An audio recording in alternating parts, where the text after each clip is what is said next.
Looks like we are live. All right. We are live, yes. Hello, everybody, and welcome to the Nordic Startup and Entrepreneur Community's hashtag Livestream Thursday. And this is a weekly chat where we talk with entrepreneurs and startup founders from all over the Nordics to learn about their stories and journeys, both successes and failures. And this Thursday, I'm pleased to announce that we're joined by an entrepreneur from here in Finland, the CEO of Connax, Ilya Sokolov. Thank you very much for joining us today. Thank you, Shane. Thank you for having me.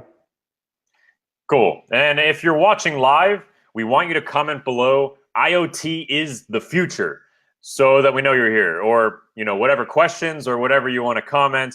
The comments help tell Facebook that there's engagement, and it'll push the live stream to more people, and more people can see it when we're live. Also, if you have any related questions for Ilya during the live stream, feel free to comment them below, and I'll pass those along to Ilya during our conversation. So, Ilya, let's jump right into this. Usually we start with your background. So if you can give us sort of a brief history on where you're from, what made you start a company in the Nordics, and then just overall, how did you get to where you are currently today? Yeah, first of all, IoT is the future, yeah. But the thing where it's all started, I was born in Petrozavodsk, which is a capital of Republic of Karelia. It's a republic on north of Russia, and it has a border with Finland. So I think the first time when I went to Finland, I was like 10 years old or maybe less, but it was an amazing experience. And I thought from then on that I should go there and try something, try to study there, try to open something here. And I got my first master's in Petrozavodsk State University, actually. And after that, I decided that, whoa, there are some weird things happening in Russia, and there is basically no space for creativity, or less space for creativity. That is why I decided to go to Joins to study design. And actually, my first MBA, my master's wasn't. It was MBA, so I was studying business administration and tourism. And and I was working in my family business as well. So what was the family business? The family business was clothing manufacturing. Okay. And my mom is a fashion designer, and she has her fashion brand. So actually, she has two, and she has a pretty big factory there. Very nice. And I was working with her since I was 13. Helping her with all the stuff, management and so on. And at some point, I just decided that, no, it won't working this way. It's there should be something more to it. So I should search in Finland or in some other place, some inspiration for my creativeness. So that is why I went to Joensuu and applied for design, and I got there, and this is where it's all started. Right. And then, so you were in university, you were studying design, and then what was the process you took from design to eventually making Connax, the startup that you're in currently? Actually, there is a funny thing about design, about studying in design. In a school in Karelia University of Applied Sciences, there is a design department and business department. So, and the statistics are so that people who are graduated from design, they're studying more business than people who graduated from business. Okay. So this is I don't know, for me it doesn't make, at least it didn't make sense, but it's just I think when you're studying design, you're in a creative mode, so you're about to create something. And in a in a world that we live nowadays, everything is about how much you can create and how much you can get for your creations. So the startup scene is all about making difference and creating something new, creating something so different and so cool that people would just go and congratulate you for that, and saying, hey, thank you for contributing in a society. So I just think that it's some kind of a design mindset that pushes me to open ventures as Connax. Right. And then, so how did your experience as a designer translate into Connax? So, I mean, how did you get into this idea specifically? Well, when I was living in Joensuu, I already had some startup experience, and I've been working with a team who designed pretty nice tracking application. And after that, we've been working on the IoT pretty much with my partner Daniel. And I got excited that all things can be connected, and there is more in that than just sending some data from a sensor. But it's actually pretty exciting if you can make them smart, make them communicate together, and that was the idea at that time. And when I joined Connax, I was really interested about the technology and about the IoT, and people that inspired me also got me there to Connax. Right. And then, so could you tell us a little bit about Connax itself? So, what specifically is the product? What specifically do you do? How big is the team? Connax is an IoT integrator, which means that we help IoT manufacturers to integrate their devices smoothly. So, for instance, if you have some sensor that needs to work with multiple applications, networks, and so on, we can help to do so. And we have pretty rockstar development team that can do all types of development. And that is why for us it's quite easy to do a custom projects and also selling our own projects. We introduced about a half a year ago cybersecurity project of our own. But well, the main concept of Connax is helping IoT to grow and helping IoT companies, namely IoT manufacturers, to work smoothly with their devices and have a really great experience.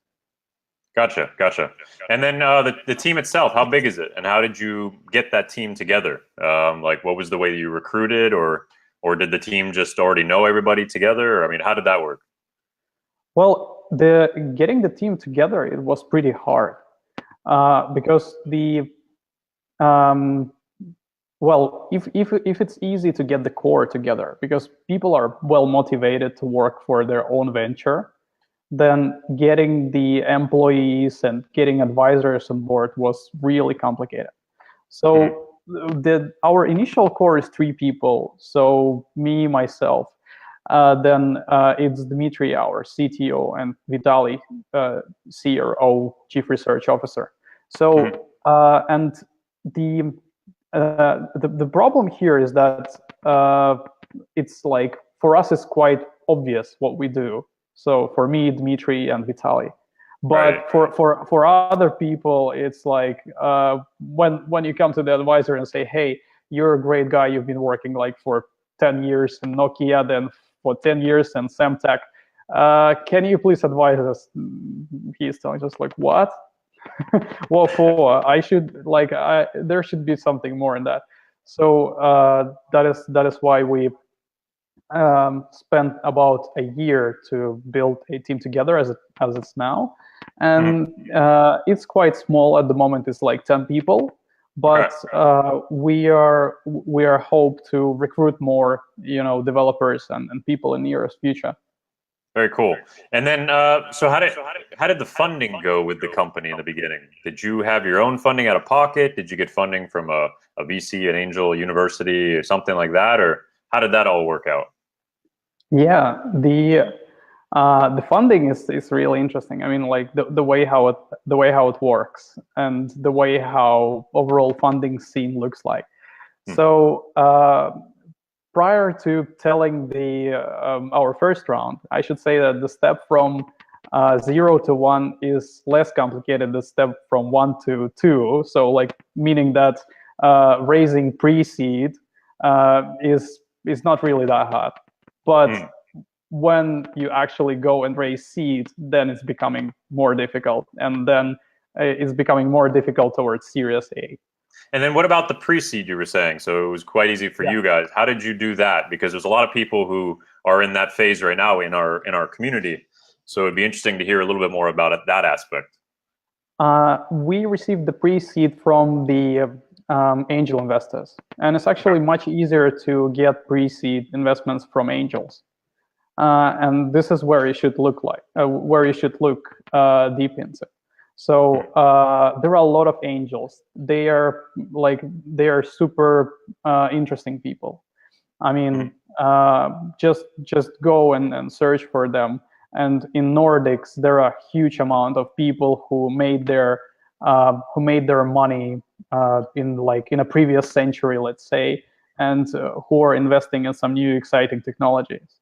Right. And this is how we raised our first pre-seed. So we got two good business angels that then became our business advisors.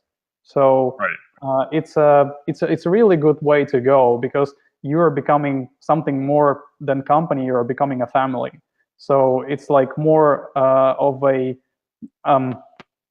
personal relations than in the next step. And actually, then raising the pre-seed from angels, we've been able to apply for Tempo from Business Finland, and we got it approved, and it gave us about a year of really great job, building team together without concentrating on on bringing a revenue or some really also important stuff, but we can concentrate on the product development more than on some operational stuff. Right. So in the beginning, in the pre-seed, you seeked out investors that had maybe similar interests or similar experience that they could advise you on later. So it was both money as well as their experience and their advice. Exactly. And they were all excited about what we do, because you anyways have to sell your ideas, and we do it in everyday life. You sell your ideas, you're selling yourself, you're just you're on the market, and other people are just looking at you and saying, hey, hey sweetie, I'd like to buy you for this amount. But the thing here is that the really there are a lot of people who are having money and who are having interest to join you from the beginning, and those people, I don't know, like they're just in the same mindset, or like they're explorers as you are. So you just Right. you just go there, you pitch your idea, and if they feel that they can trust you and they are thinking the same and your idea is good, then it's not so hard to raise the money. Right. And where do you recommend for people to find these angels? Is it just LinkedIn or Fibon, or I mean, how did you guys do it, or what channels did you guys go through? Actually, the best way is to create a personal list. So your personal Excel list of business angels, and then go and call them, and go to personal meetings, and just have fun, talk, and discuss your ideas, because this is the only way to improve it. This is the only way to get somewhere from Right. 0 to 1. Very cool. Very true. And has everything been so successful along the journey that you've been taking, or has there been some ups and downs, some bumps along the way? In a startup world, there is always ups and downs. So like one day you're dead, second day you're alive, and third day you don't understand why. So this is just a constant feeling that you have. You're like on some roller coaster, going up, going down, and screaming, "Captain, please stop this thing." So it's um, yeah, and this is actually a thing that we experience all the time. So with the funding, it's not that smooth as it may appear from the beginning. So for the business angels is okay, and for some early stage VCs to raise money from them is also okay. Early stage VCs usually concentrate on some product development that has potential to scale. Well, it's not really that hard to raise money from the VC that early stage. But then, if we're coming to the next phase of seed, then you have to show monthly recurring revenues and your ability to execute business, which is for the tough boys. And then it's like it's showing how does the team performing, what is the product, and how it can work out.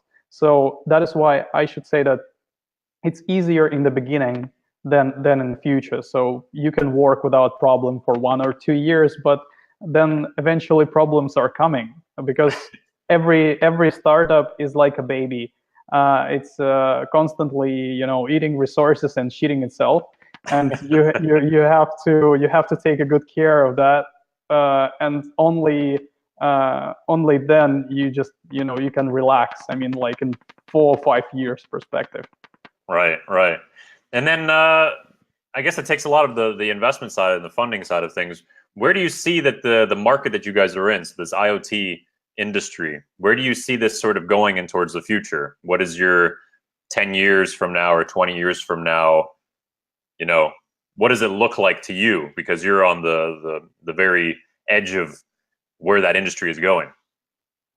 The IoT market itself is not really looking now like a market. So it's pretty much more looking like a PC market in early 70s. So it's not that advanced, and it's hugely fragmented. So there are a lot of companies that are doing their custom solutions, and there are no standards, and like it's a mess. Okay.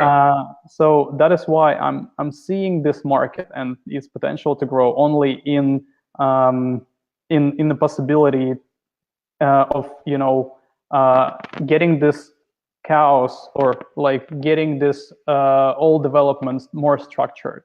So if companies will come together, if they will start to develop some universal standards, and working together in order to create a better future, and that's going to be my bet. And we should structurize this chaos in the IoT universe, because it's as I said, it's hugely fragmented, and every solution in IoT is custom. So like everything that you see there is being developed. There are so many resources spent and so on.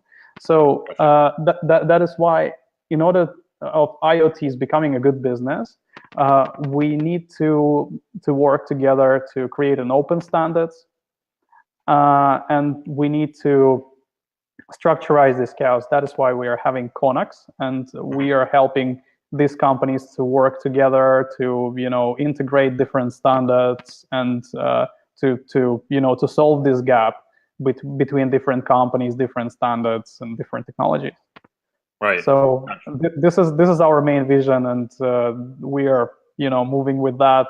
And there are some exciting things in IoT happening right now, like cybersecurity developments. There are now a lot of stuff happening in this area.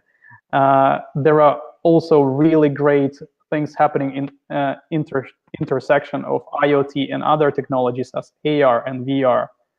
There are like plenty exciting concepts arising. So that is why we would like to keep there on a top of the wave, and just looking from the top to the bottom and seeing where it's gonna crash.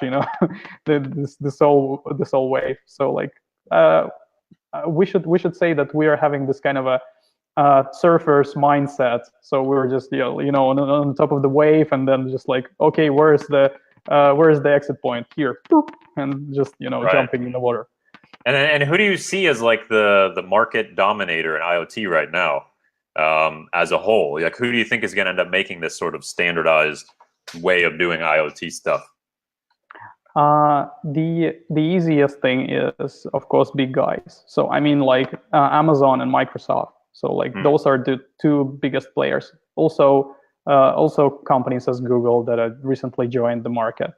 But for instance, Amazon and Microsoft, they're having mostly of the resources to actually do the scale of development that I'm speaking about. So introducing new concepts, new standards that they can like just invest to millions and then just make it open source. So this is a way to go, and these guys, they know what to do. Right.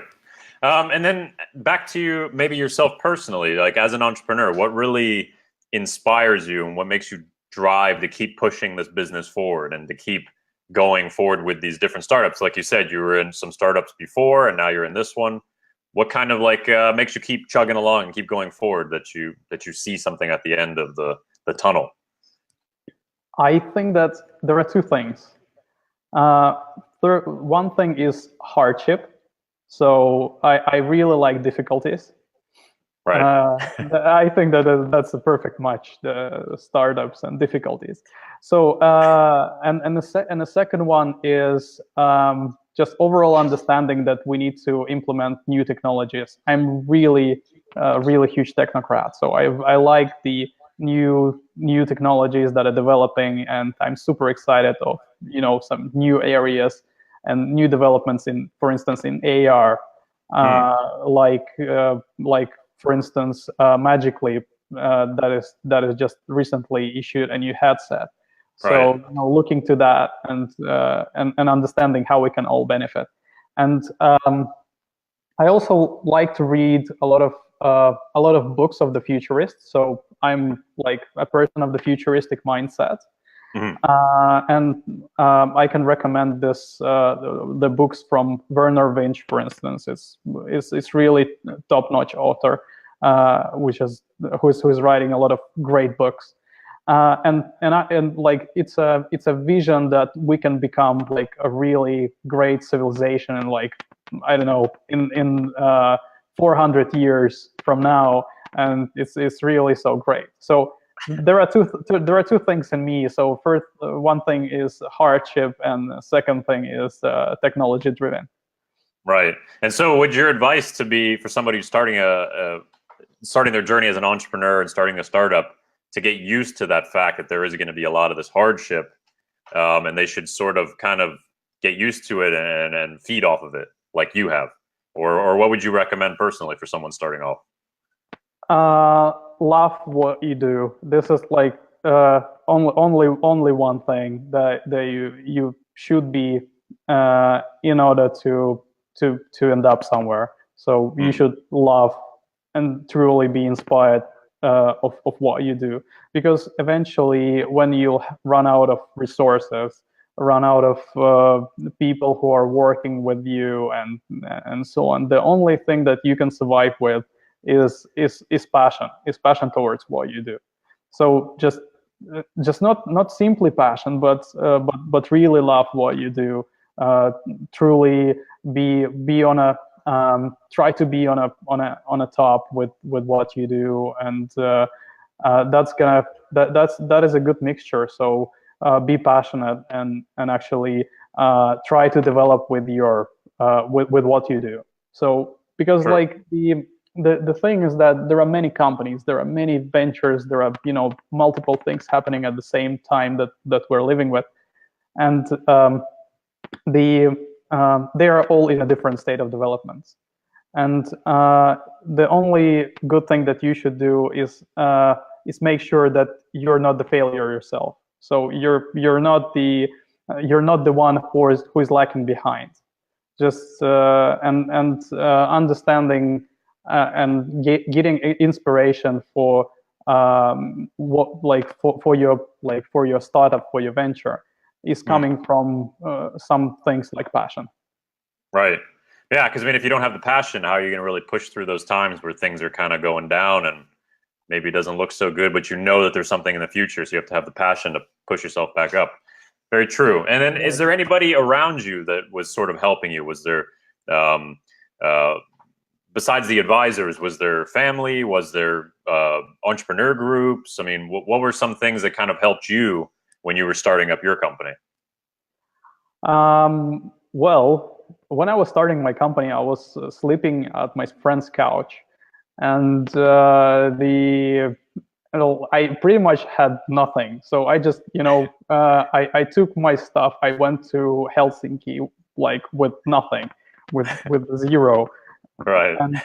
And like there was a lot of funny stuff happening at that time. So I ran out of money. I just, I was standing in a food lines, like this kind of stuff, but Right. going to Nokia for the meeting, and it's at the same day. So like it was interesting experience, and I think that the most of the support at that time came from my family. So from my mother, who is the CEO of her company. So she was telling, keep strong. And then there were some more people who are helping me with the overall journey. And founders, of course, we are like a family. I mean, the founders of Connax. So this is the best people that I met so far. I mean, like that you can start a venture with. So that is why I can say that it was pretty much my family who is helping me to overcome this this period of time, and also my friends and colleagues. Right. So you did have a good network of people around you to help you even on the bad times, like you're sleeping on a couch at a friend's house. So yeah, it was totally nonsense thing. I mean, like I came to Helsinki. I thought that everything's gonna be okay, but eventually one of the partners of Connax, the initial partners of Connax, wasn't behaving so well. So there was one party of this deal, and we thought that we will get enough money to start the business, but eventually we were like left without this party, without a person who would like to participate with the money and the resources. So that is why, like, when I came to Helsinki, I just realized that, okay, now I have nothing. And by nothing, it means like nothing. So I need to start it over again. And that was a really good motivation to come from nothing to something. Yeah. How did you feel that it motivated you? Did you feel like this is the lowest level, it's only got to be up from here? Or, I mean, what was the sort of the mindset that you had at that point? Yeah, it's the only way is up. That was the mindset. So right. Understanding that there is nothing holding my back. So there is like no girlfriend, no mortgage, no house, no car, nothing. Right. Motivated me that like I can do somewhat better. So the only way that is possible now is up, because like it's not possible to drop down. Yeah, I mean, that's a good motivation for people, especially if they don't have a job and they have the startup idea. I mean, how bad can it really get? Especially in the Nordics, you have this welfare state and people can get money. It's not like people are sleeping on the streets. So it's kind of an interesting, the way that it works here, that it really is the only way is up. The worst thing is you just hit right back down to where you were. Yeah. So it's great. I mean, sometimes it works great with the immigrants. I mean, as me, obviously, because I didn't have a really good social status at that time. Okay. I mean, social status means not like the status in the society, but in here like the social welfare status. Okay. Yeah. Right.